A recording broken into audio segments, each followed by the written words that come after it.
ଉଦ୍ୟୋଗ ପ୍ରତିଷ୍ଠାଟା ଯାହାକି 2 ନମ୍ବର ପାଠରେ ରହିଅଛି। ତାହେଲେ ଆଜି ଆମେ ପ୍ରଶ୍ନୋତ୍ତର ଆଲୋଚନା କରିବୁ।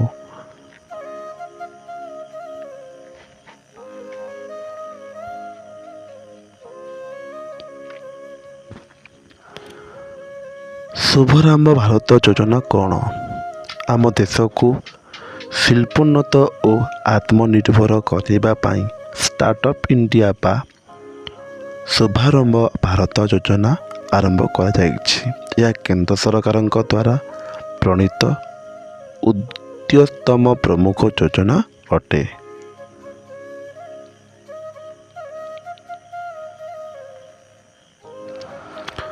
ଶୁଭାରମ୍ଭ ଭାରତ ଯୋଜନା ଉଦ୍ଦେଶ୍ୟ କ'ଣ?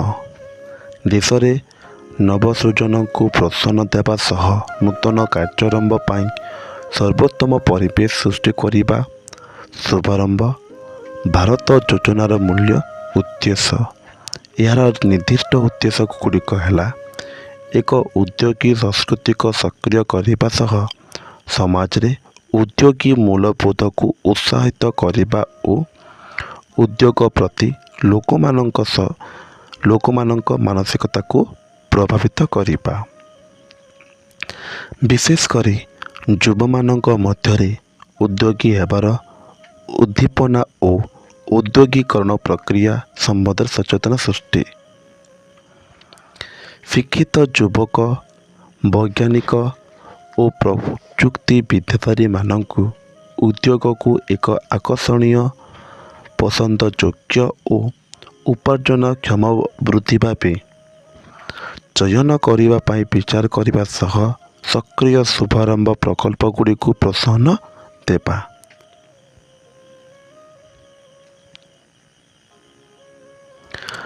ପ୍ରାରମ୍ଭିକ ପର୍ଯ୍ୟାୟରେ ଉଦ୍ୟୋଗୀକରଣ ପ୍ରକ୍ରିୟାକୁ ପ୍ରୋତ୍ସାହନ ଦେବା ସହ ଆରମ୍ଭ ହେବାକୁ ଥିବା ନୂଆ କରି ଆରମ୍ଭ ହୋଇଥିବା ବା ଅଳ୍ପ କିଛି ସମୟ ଧରି ଚାଲିଥିବା ଓ ଅଭିବୃଦ୍ଧିମୂଳକ ଉଦ୍ୟୋଗଗୁଡ଼ିକୁ ଉତ୍ସାହିତ କରିବା।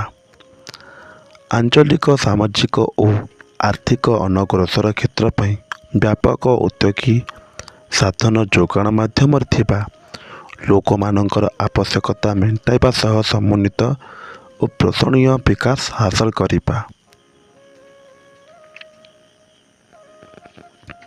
ଷ୍ଟାର୍ଟଅପ୍ ବା ଶୁଭାରମ୍ଭ ପ୍ରକଳ୍ପ କହିଲେ କ'ଣ ବୁଝାଏ? ଷ୍ଟାର୍ଟଅପ୍ ବା ଶୁଭାରମ୍ଭ ପ୍ରକଳ୍ପ କହିଲେ ଏକ କମ୍ପାନୀ ଯାହା ଭାରତରେ ସାମିଲ ହୋଇଥିବା ବା ରେଜିଷ୍ଟ୍ରିଭୁକ୍ତ ହୋଇଥିବ ଏବଂ 5 ବର୍ଷ ଆଗରୁ ପ୍ରତିଷ୍ଠିତ ହୋଇନଥିବ।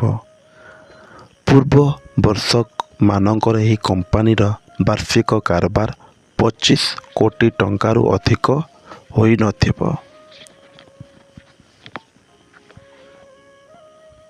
ବୈଷୟିକ କୌଶଳ, ବୌଦ୍ଧିକ ସମ୍ପଦ ଅଧିକାରୀ ଦ୍ୱାରା ପ୍ରଚଳିତ ସୃଜନାତ୍ମକ ବା ବିକାଶମୂଳକ ବା ବାଣିଜ୍ୟ କାରବାର ପାଇଁ ବିଭିନ୍ନ ଦ୍ରବ୍ୟ,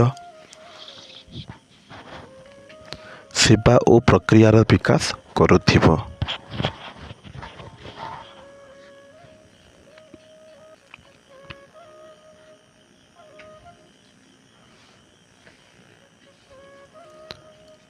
ଶୁଭାରମ୍ଭ ପାଇଁ କିପରି ଅର୍ଥ ବ୍ୟବସ୍ଥା କରିହେବ?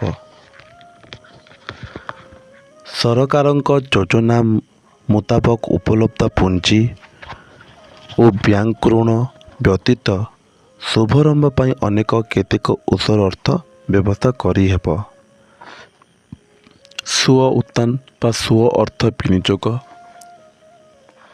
ଜଣେ ନିଜସ୍ୱ ଅର୍ଥ ଓ ସମ୍ବଳ ବିନିଯୋଗ କରିବା ହିଁ ଅର୍ଥ ଯୋଗାଣର ପ୍ରଥମ ବିକଳ୍ପ ଭାବେ ବିବେଚିତ ହୁଏ।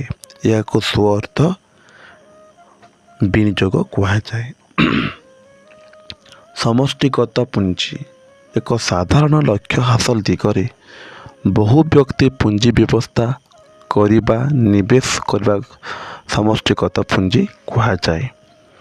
ପରିନିବେଶ ନୂତନ ଭାବେ ଗଢ଼ି ଉଠିବା ଶୁଭାରମ୍ଭ ପ୍ରକଳ୍ପରେ ନିଜ ସ୍ୱବଳକା ଅର୍ଥ ନିବେଶ କରିବାକୁ ଆଗ୍ରହୀ ବ୍ୟକ୍ତିଙ୍କୁ ପରିନିବେଶ କୁହାଯାଏ। ଉଦ୍ୟମ ପୁଞ୍ଜି ଉଜ୍ଜ୍ୱଳ ସମ୍ଭାବନା ଥିବା କମ୍ପାନୀଗୁଡ଼ିକରେ ଅର୍ଥ ବିନିଯୋଗ ପାଇଁ ପେସାଦାର ଢଙ୍ଗରେ ପରିଚାଳିତ କେତେକ ଆର୍ଥିକ ସଂସ୍ଥା ରହିଛନ୍ତି।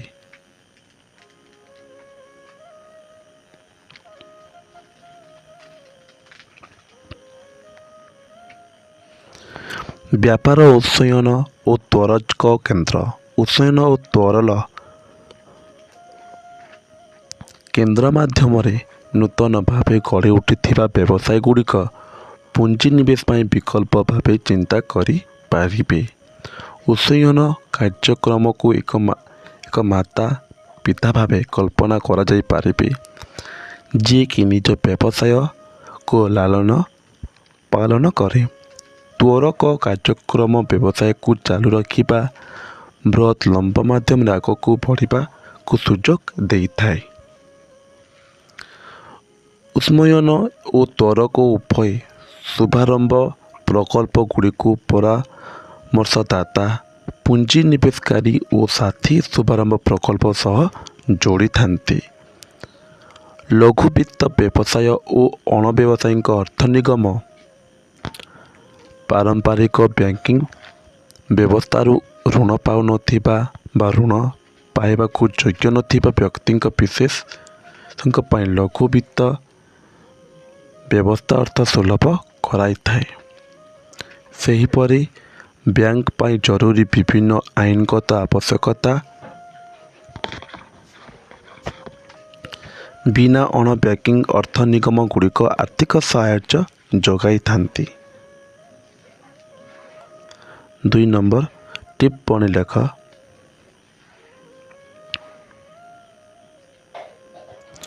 ସ୍ୱ ଅର୍ଥ ବିନିଯୋଗ ଜଣେ ନିଜସ୍ୱ ଅର୍ଥ ଓ ସମ୍ବଳ ବିନିଯୋଗ କରିବାକୁ ସ୍ୱ ଅର୍ଥ ବିନିଯୋଗ କୁହାଯାଏ। ଏହା ଦ୍ୱାରା ବ୍ୟକ୍ତି ଜଣକ ବ୍ୟବସାୟ ସହ ସଂଯୁକ୍ତ ହୋଇ ରହେ। ସ୍ୱନିବେଶ ସ୍ୱଳ୍ପ ନିବେଶ କ୍ଷେତ୍ରରେ ଏହାର ପୁଞ୍ଜି ବିନିଯୋଗ ଏକ ଉତ୍ତମ ବିକଳ୍ପ।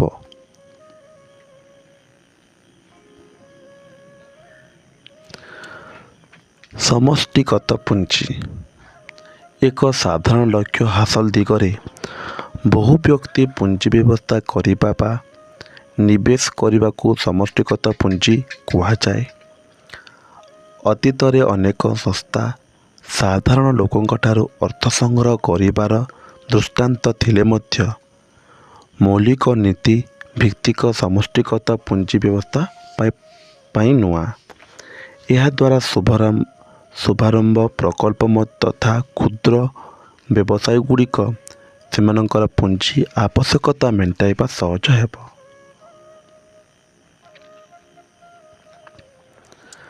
ଉଦ୍ୟମ ପୁଞ୍ଜି ଉଜ୍ଜ୍ୱଳ ସମ୍ଭାବନା ଥିବା କମ୍ପାନୀଗୁଡ଼ିକରେ ଅର୍ଥ ବିନିଯୋଗ ପାଇଁ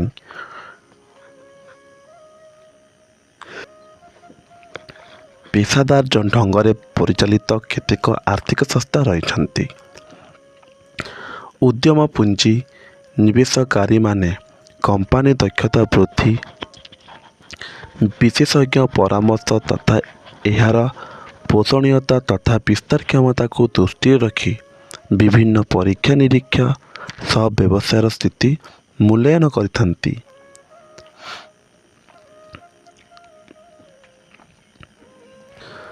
ନବପ୍ରବର୍ତ୍ତନ ଲହରୀ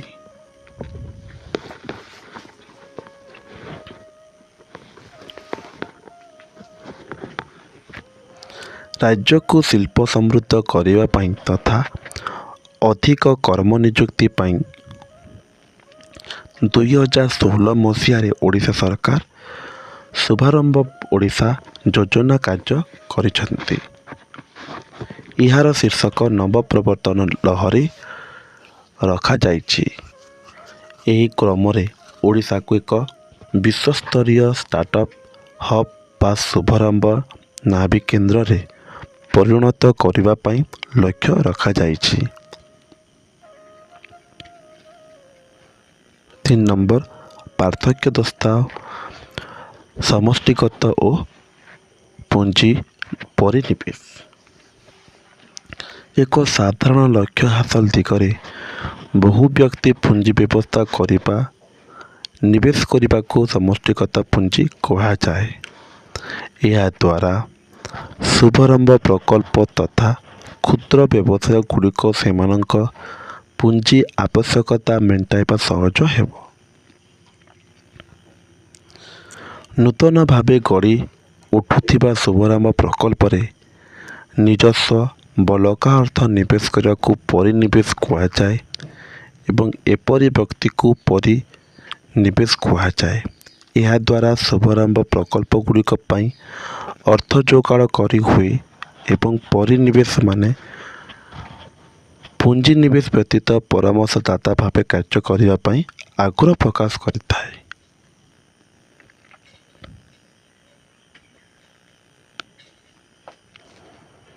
ବ୍ୟାପାର ଉନ୍ନୟନ ଓ ତ୍ୱରକ କେନ୍ଦ୍ର। ବ୍ୟାପାର ଉନ୍ନୟନ କାର୍ଯ୍ୟକ୍ରମକୁ ଏକ ମାତାପିତା ଭାବେ କଳ୍ପନା କରାଯାଇପାରେ ଯିଏକି ନିଜ ବ୍ୟବସାୟ ବା ଶିଶୁକୁ ଲାଳନ ପାଳନ କରେ। ତ୍ୱରକ କେନ୍ଦ୍ର